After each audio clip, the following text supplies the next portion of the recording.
We're working a trade deal with India. We're working a trade deal with Pakistan. I was honored to meet him today.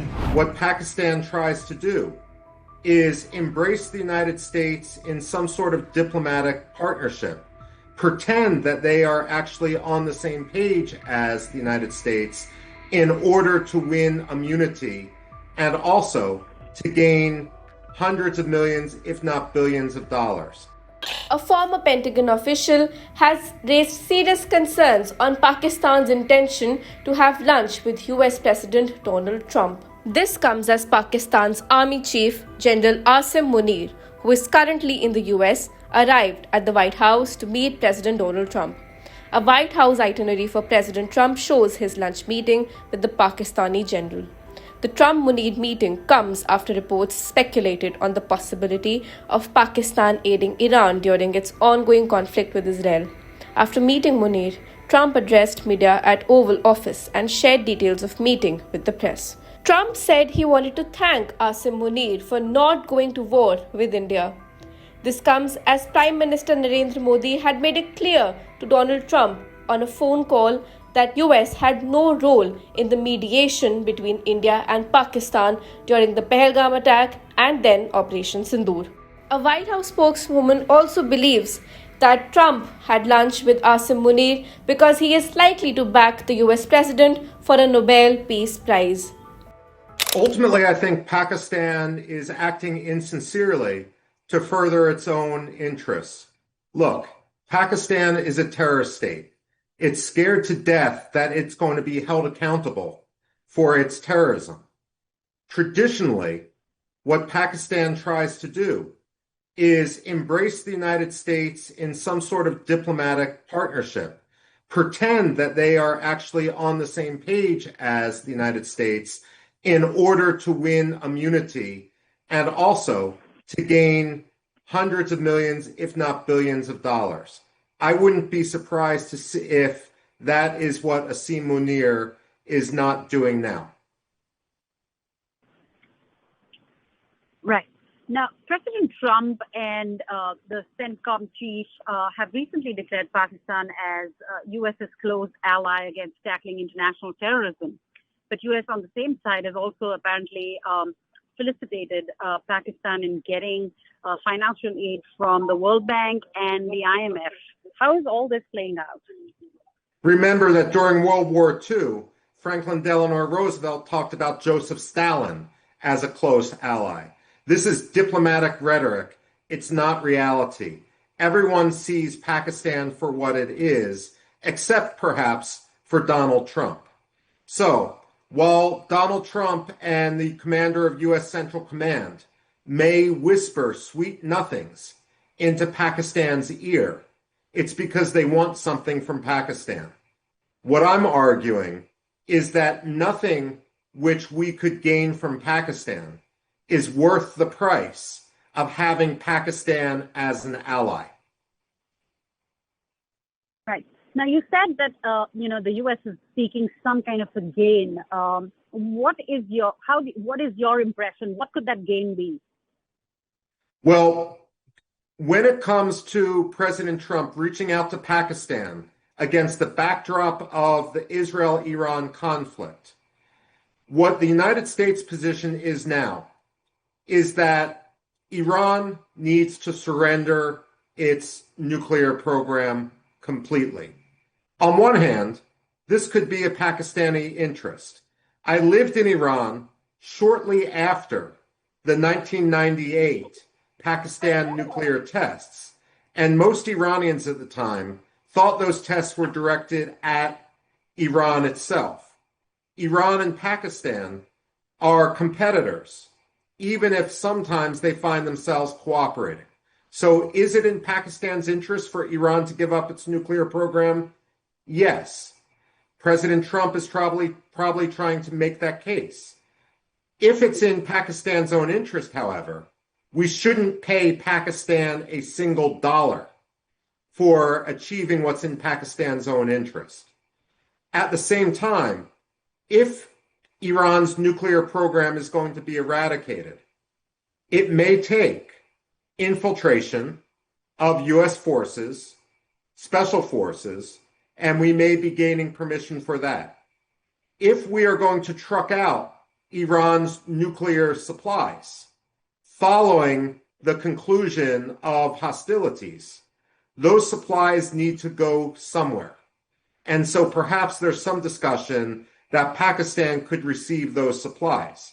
Again, what sounds good in a situation room or a foreign ministry boardroom, conference room, doesn't necessarily make sense in reality.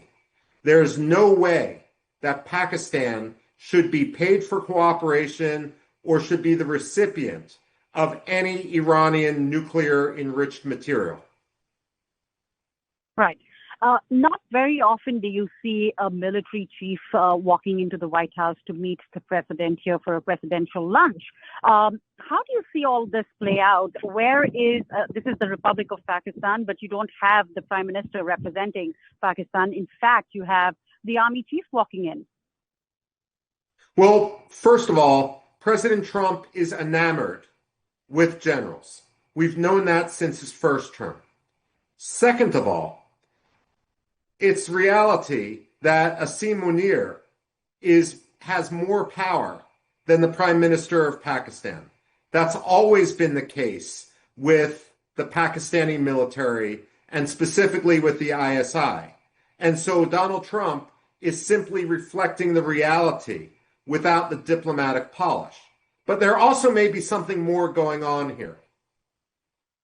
Remember that after the September 11th attacks, then Deputy Secretary of State Richard Armitage supposedly told Pakistan that if it didn't stop its support for al-Qaeda, that Pakistan could be subject to even a nuclear attack. Dick Armitage subsequently denied making those statements, but everyone knows he actually did threaten Musharraf.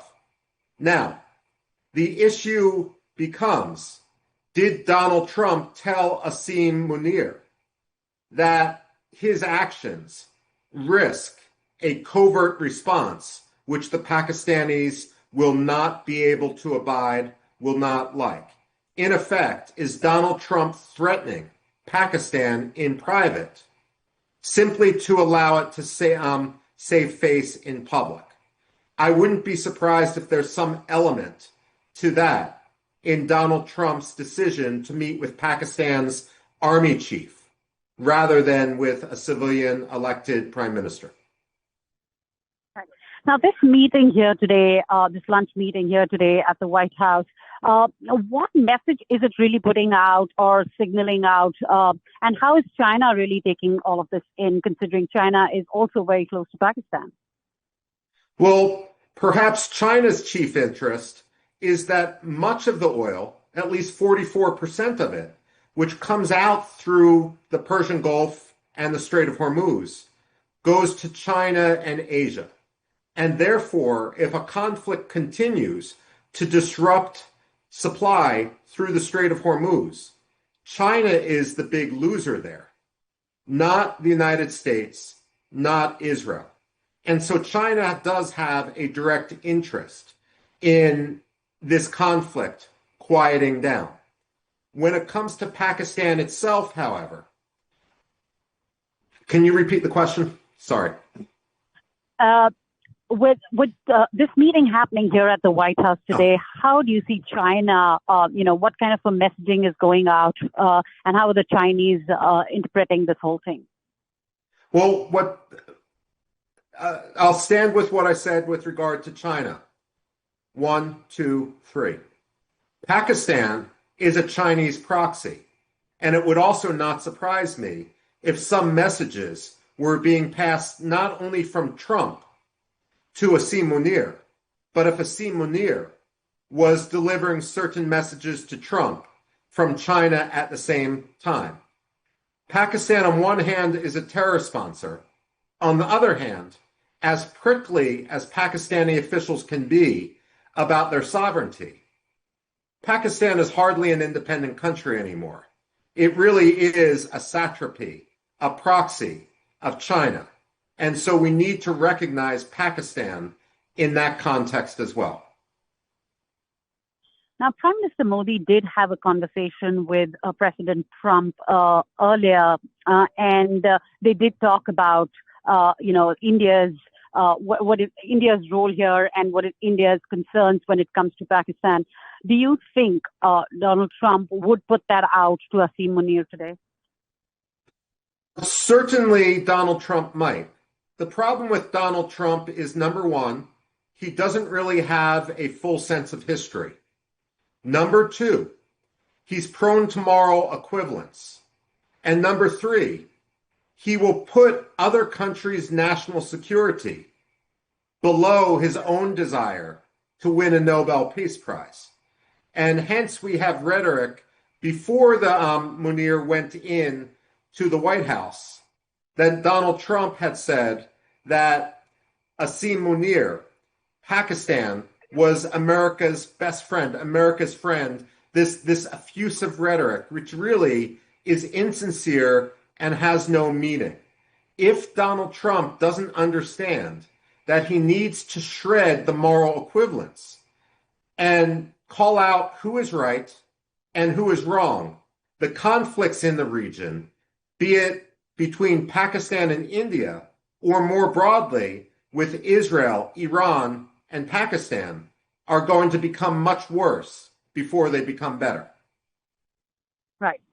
And finally, your advice to both these three countries, the U.S., Pakistan, and India. What is your advice to all three countries?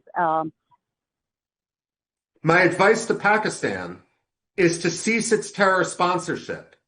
It can try to take advantage of this world leader or that world leader, but ultimately it's going to pay the price. Indeed, we already see with Pakistan's own internal discord that it's paid a great price. When it comes to India, India should not take, when it comes to India alone is responsible for its national security. It needs to base its national security on reality, not the promises of temporary leaders or insincere partners. Donald Trump may want to pretend that he is the fulcrum of negotiations, but ultimately, the only person who should decide what's good for India are those within India's government and Prime Minister Modi himself. When it comes to the United States, it's important that India recognize Donald Trump alone is not in charge of U.S. policy. The U.S. Congress is. And the U.S. Congress, in a bipartisan manner, embraces India. We are far less willing to let Pakistan's malign and terror sponsoring behavior slide than perhaps the White House is. And therefore, sometimes it's important for India to simply ignore the advice or the commands they're getting from Washington, in much the same way that Israeli Prime Minister Benjamin Netanyahu ignored the desire of President Trump and put Israel's own national security first and foremost with regard to its security calculations against Iran. In several ways, you have President Trump trying to convince Iran to let go of its nuclear weapons. And here you have Pakistan, who's publicly come out and said that they support Iran. And if an Islamic nation needs nuclear powers, they can rely on Pakistan. How do you think Donald Trump is going to balance this out? Well, first of all, Pakistan's position isn't new. We've heard this ever since Zulfikar Ali Bhutto. That if the Jews can have a bomb, if the Christians can have the bomb, then and the Hindus have the bomb, then the Muslims have the bomb. And that's always been Pakistan's mindset for more than 60 years. Will Donald Trump recognize that Pakistan is responsible for the deaths of hundreds of Americans, including on his watch? Ultimately, he will become cognizant of that, even if it has not yet penetrated the Oval Office.